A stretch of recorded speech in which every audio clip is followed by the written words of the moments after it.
My in-laws demanded I hand over my newborn baby to their daughter because she couldn't have kids and my husband agreed. Now my parents have shown up with legal papers and my mother-in-law is having a meltdown.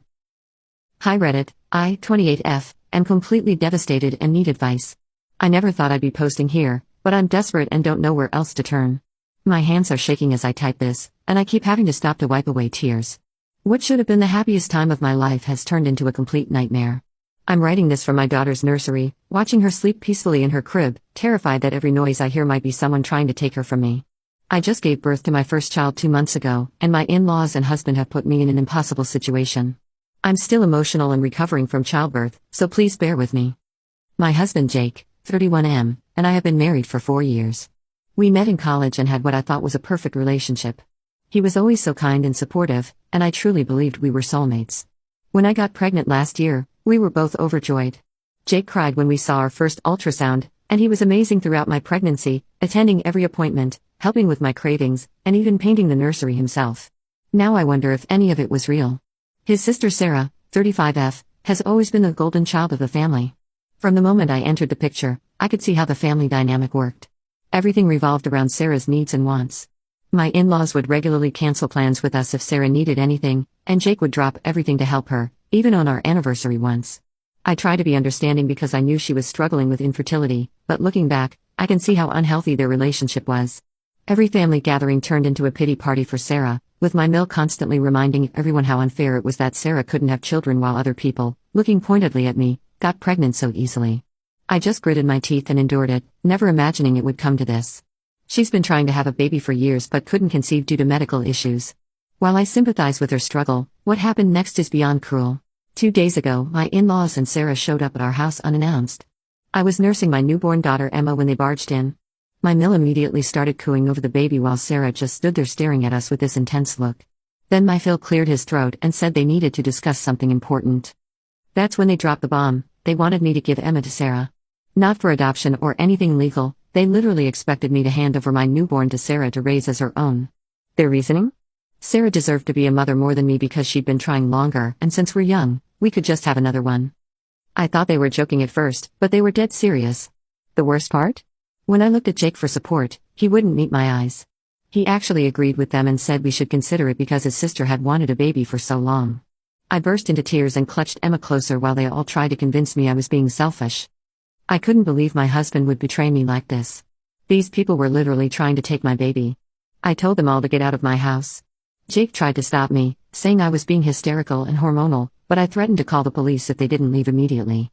They finally left, but Jake went with them, saying I needed time to think rationally about this. I immediately called my parents in tears and told them everything. My mom, who had always been polite but wary of my in-laws, broke down crying with me. She said she'd had a bad feeling about them from the start but didn't want to interfere in my marriage. My dad, who's usually the calmest person I know, was so angry I could hear him punching walls in the background. He kept saying he should have trusted his instincts when Jake wouldn't sign a prenup before our wedding. Within an hour, they had packed overnight bags and were on their way to my house, calling their lawyer friend on speakerphone during the drive. My mom kept asking if I needed anything from the store: diapers, formula, security cameras. My dad was making plans to install new locks and maybe even hire private security. Their immediate protective response made me realize just how much danger Emma and I might be in. My dad was furious. My mom came over right away to stay with me while I was still recovering. Jake has been staying with his parents and keeps texting me that I'm tearing the family apart and need to compromise. His family is telling everyone that I'm denying them access to their grandchild/niece and painting me as the villain. I'm heartbroken and scared. I can't believe the man I married would even consider giving away our child. I barely slept, terrified they'll try to take Emma while I'm resting.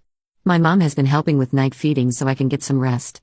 I don't know what to do. I love Jake but I can't trust him anymore. Should I leave? Am I overreacting? Please help. Update 1. Thank you all for your support and advice. The overwhelming response to my post has given me strength I didn't know I had.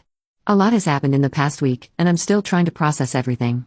Every time I look at Emma's innocent face, I'm reminded of how close I came to losing her to these delusional people. After reading your comments, I realized how serious this situation was and took action to protect Emma and myself. My parents helped me contact a family lawyer who was horrified by the situation. She immediately started working on emergency custody papers. We also documented all the threatening messages from Jake and his family. They've been continuously harassing me, saying horrible things about how I'm an unfit mother and threatening to call CPS with false claims. The most shocking development came when Sarah's husband John reached out to me privately. He found my number through a mutual friend and called me late one night, his voice shaking with emotion. At first, I was scared to answer, thinking it was another attempt by my in-laws to harass me, but something told me to take the call. What he revealed made my blood run cold. Part 2. My in-laws demanded I hand over my newborn baby to their daughter because she couldn't have kids and my husband agreed. Now my parents have shown up with legal papers and my mother-in-law is having a meltdown. He had no idea about their crazy plan and was disgusted when he found out. Apparently, Sarah has become obsessed with having a baby and refused to consider adoption or fostering. Her parents have been enabling this behavior for years, and Jake has always gone along with whatever his sister wanted. John told me Sarah has been buying baby clothes and supplies for months, spending thousands of dollars on high-end baby items. He showed me credit card statements where she'd maxed out their cards buying designer baby clothes, a custom crib, and even a $5,000 stroller. When he confronted her about the expenses, she'd say they needed to be ready for when the baby comes home. He thought she was talking about adoption or surrogacy. He had no idea she was planning to take my baby. The most disturbing part was finding a diary where she'd written detailed plans about how she would bond with her baby, including a schedule for introducing Emma to extended family as her own child. She even had a list of responses prepared for when people commented on how the baby didn't look like her, telling people she was expecting. She even had a nursery set up in their house. He's horrified by her behavior and is planning to file for divorce. He warned me that Sarah has been talking about just taking Emma when I'm not looking, and my in-laws have been encouraging this delusion. I immediately called my lawyer who helped me file for an emergency protection order. The judge granted it after seeing the evidence and hearing about Sarah's concerning behavior. Jake completely lost it when he was served with the papers. He showed up at the house drunk, screaming about how I was destroying his family. I had to call the police to remove him. My parents have moved in temporarily to help protect me and Emma. We've installed security cameras and changed all the locks. I'm heartbroken that it's come to this, but my daughter's safety has to come first. Update 2. Things have escalated dramatically in ways I never could have imagined. Every day brings new revelations that make me question everything I thought I knew about my husband's family. The more we uncover, the more I realize how deep this dysfunction goes. My in-laws tried to file for grandparents' rights, but their case was thrown out since they have no established relationship with Emma. Their lawyer apparently told them they had no grounds, but they're refusing to accept it. The real bombshell came when my parents' private investigator uncovered something disturbing. Sarah had been telling people at her church that I was just a surrogate carrying her baby. She had created an elaborate story about how I was a family friend who volunteered to be her surrogate after learning about her struggles. She'd even started a mommy blog documenting her surrogacy journey with stolen photos from my private social media. The level of planning and deception was terrifying. She had hundreds of followers congratulating her and sending gifts, all based on this horrible lie. What made it worse was finding out that my mill had been actively participating in this charade, commenting on the blog and sharing Sarah's posts in church groups. They had been planning this for months, waiting until I was vulnerable after giving birth to make their move. She even forged documents to prove it. When confronted by her husband, she had a complete breakdown and had to be hospitalized for psychiatric evaluation. When confronted with the forged documents, Jake's reaction was something I'll never forget. He turned ghostly pale and started hyperventilating. He kept muttering, "What have I done?" over and over. For the first time, he saw his sister not as the perfect golden child, but as someone who needed serious help. It was like watching 30 years of manipulation and family dysfunction suddenly become clear to him. He broke down completely in my lawyer's office, sobbing as he read through the blog posts and saw the nursery photos. The final straw was finding a post where Sarah had written about how she and Jake had always planned for her to raise his firstborn, claiming it was a pact they made as children. He swears he never made any such promise, and seeing how his sister had twisted their childhood relationship made him physically ill. He had to excuse himself to throw up in the bathroom. When he came back, he looked like he'd aged 10 years. He started telling us about all the times Sarah had manipulated him growing up, how she'd convince him to take blame for things she did, how she'd guilt him into giving her his birthday presents, how their parents always took her side. He said he'd normalized it all because that's just how their family worked. Now he was seeing it through new eyes, and he was horrified at how he'd let that same toxic dynamic threaten his own daughter. He broke down crying and admitted he'd been manipulated by his family his whole life. He started therapy and begged for another chance, but I don't think I can ever trust him again. How could he even consider giving away our child? I filed for divorce and full custody. Jake isn't contesting it. I think seeing his sister's mental breakdown was a wake-up call. He's agreed to supervised visitation only and is getting counseling. His parents are still in denial, insisting that giving Emma to Sarah would fix everything. John has been incredibly supportive and is helping us build our case. He's provided evidence of Sarah's declining mental state and his in-laws' enabling behavior. He feels guilty for not seeing the signs sooner. Update 3. It's been 3 months since my last update, and sometimes it feels like I'm living in an alternate reality.